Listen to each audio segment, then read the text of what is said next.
Hello everyone, welcome to the Watch Poplars.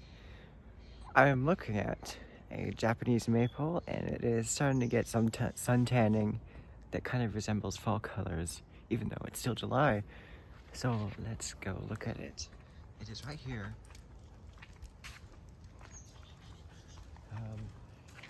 I can definitely notice that the sun is lower in the sky. Everything's looking a bit dull, but not kind of so dull that it starts to look like fall yet. But here, there's a sun tanning of the trees.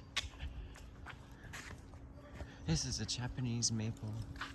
I don't know what kind of Japanese maple it is, but it is starting. I don't really know what's causing this color, but it cannot be fall colors. Because it's still late summer and our fall colors happen in November. All the other Japanese maples are doing the same thing. I really doubt it's a health problem because they grew really well in spring and early summer.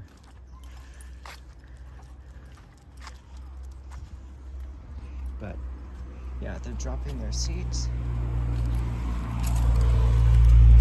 All those little wings. I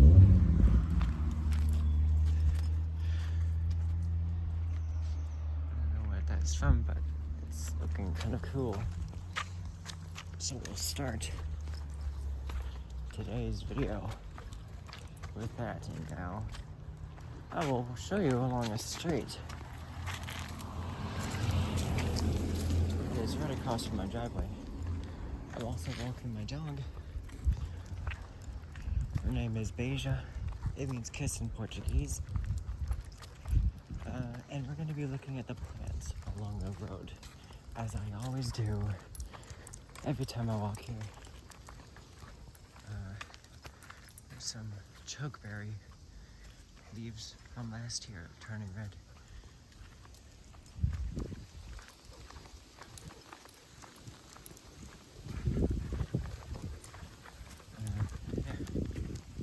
I'll be kind of quick because I want to get to a creek that's at the end of the road.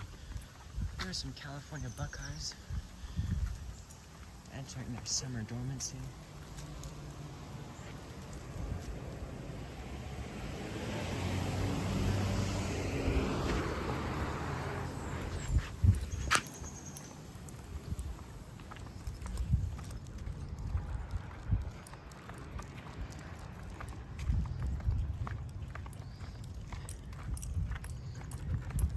It's a really beautiful neighborhood. I walk here every morning and evening, almost, and I look at the plants and I see what's changing, or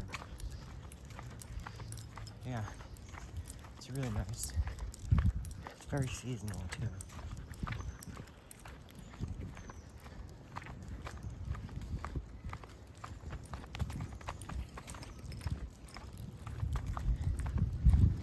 Lots of big oak trees. Huge oak trees. Valley oak.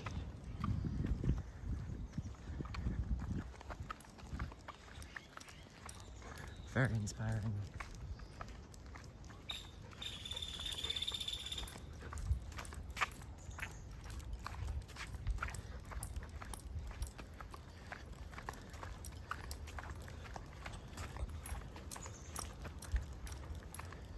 A lot of skunks and turkeys and coyotes like to be near this house and this house and just this general area, which is kind of strange.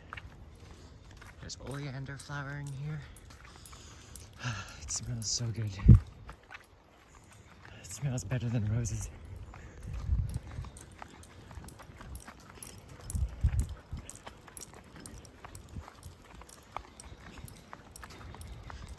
More oleander.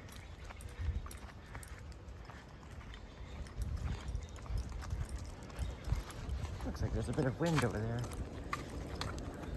It might be quite refreshing when I go to the creek. This house is for sale. They recently cleared out the brush.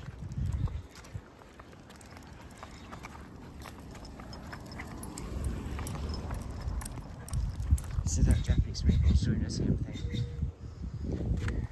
Sun tanning.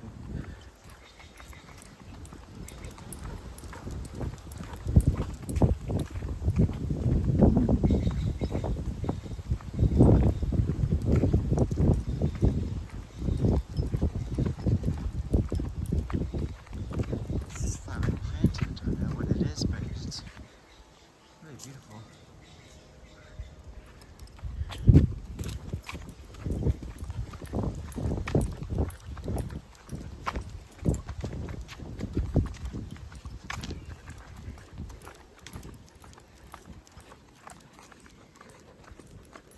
And I'll take you on the walk about like maybe at most every month, one time, at least 4 times a year in every season.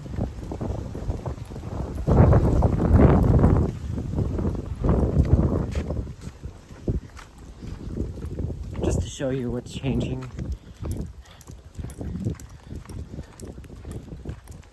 And I take you on tours and stuff, or show you different things when I don't have anything else to film. I need to wait for updates and stuff. That's why I posted the cat video. I'm kind of a person who's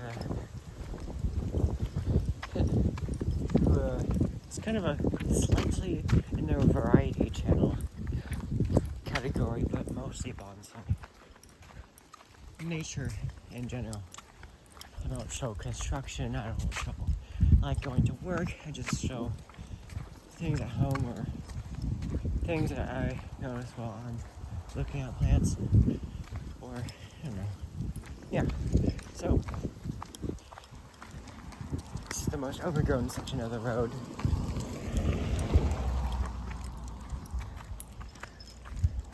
There. This is the most overgrown section of the road. I'm planning on getting rid of all of this scotch brush right here. Here, we are now at the creek.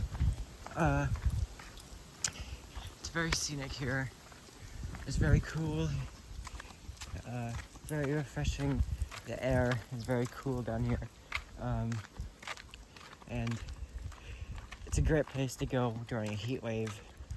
But there is no heat wave right now.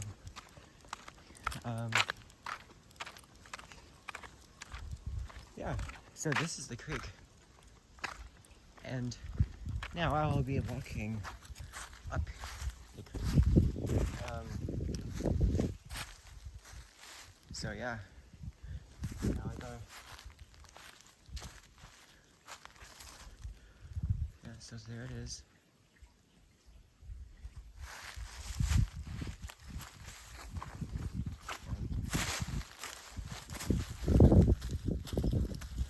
Unhook Deja from the leash.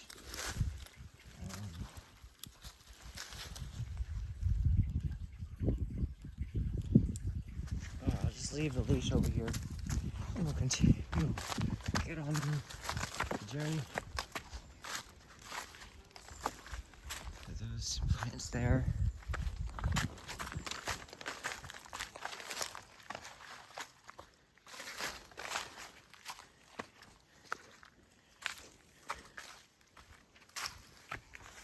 Beja!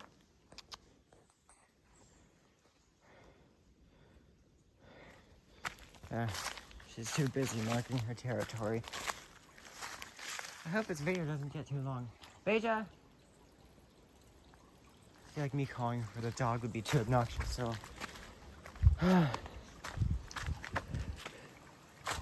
Here we go. Into the jungle.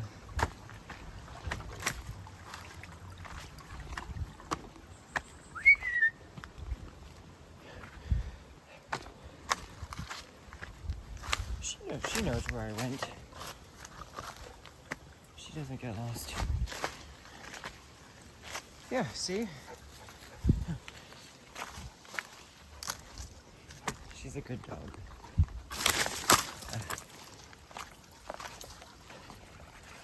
I'm gonna have to make this quick. I already spent like 5 minutes walking on a road.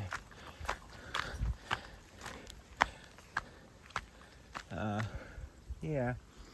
As you can see, I just walked up a fallen tree. This is not the way I usually go when I walk up the actual creek. I just wanted to show you. Where'd you go? Here's this hardy ficus, growing nicely. All right, leap of faith. Oh yes. Okay.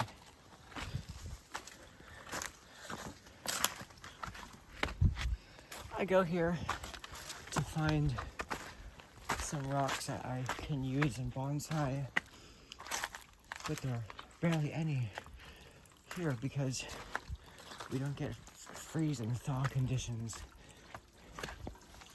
Not in the Bay Area, not at this latitude.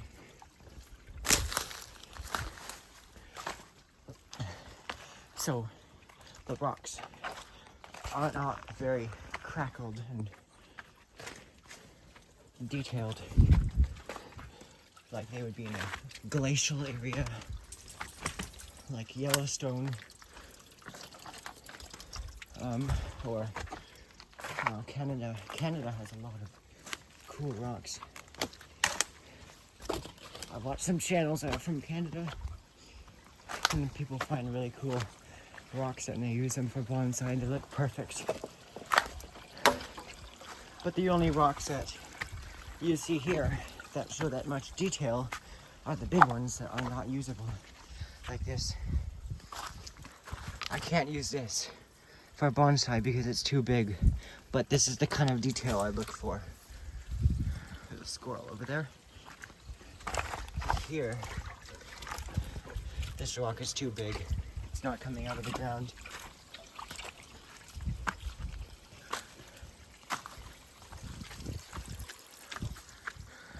Just struggling to get up the hill.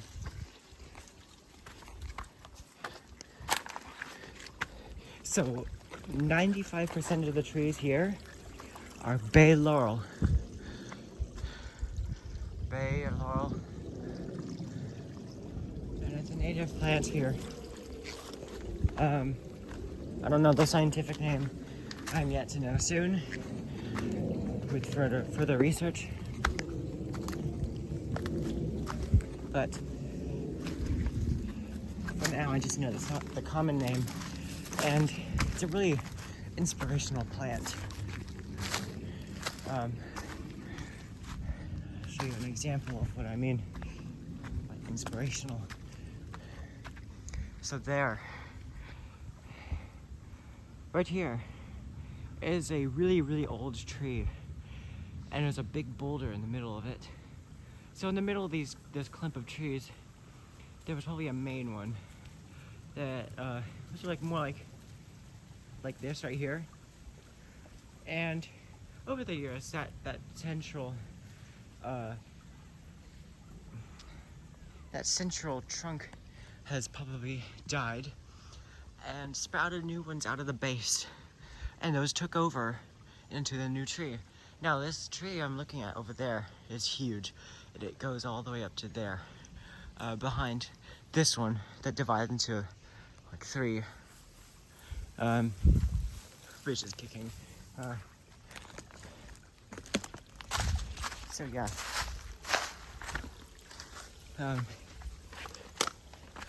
So that's why I collected my Bay Laurel seedling, and I collected it, I think, in June or May.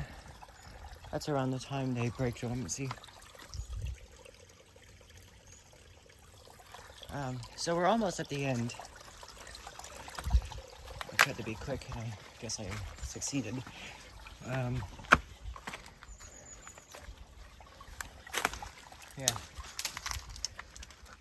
You'll know when I've reached a point of no continue, because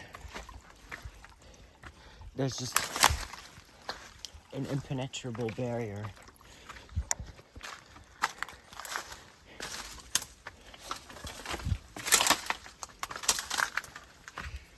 Oh, yeah.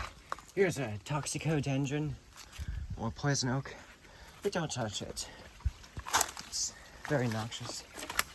Oh dear. I hope Beja doesn't touch it. Just stay in the water over there. She doesn't know what poison oak looks like. No, I could just have my brother take her for a bath after I get home.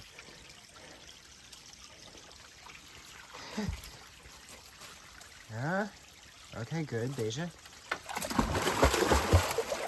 I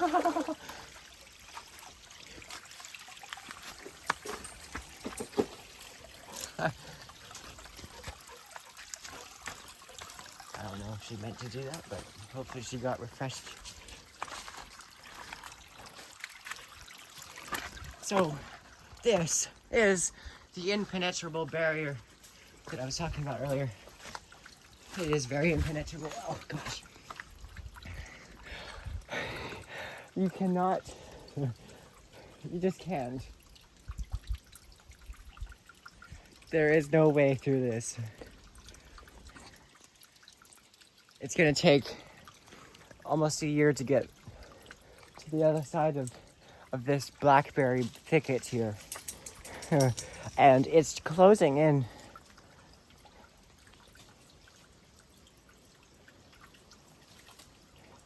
Yeah, it's not worth going over to pick the berries because it's just so dense. And it doesn't start very abruptly because look, there's blackberry bushes right there, blackberry bushes there, and they get thicker as you go over here. So you just have to get, so there's so many obstacles here.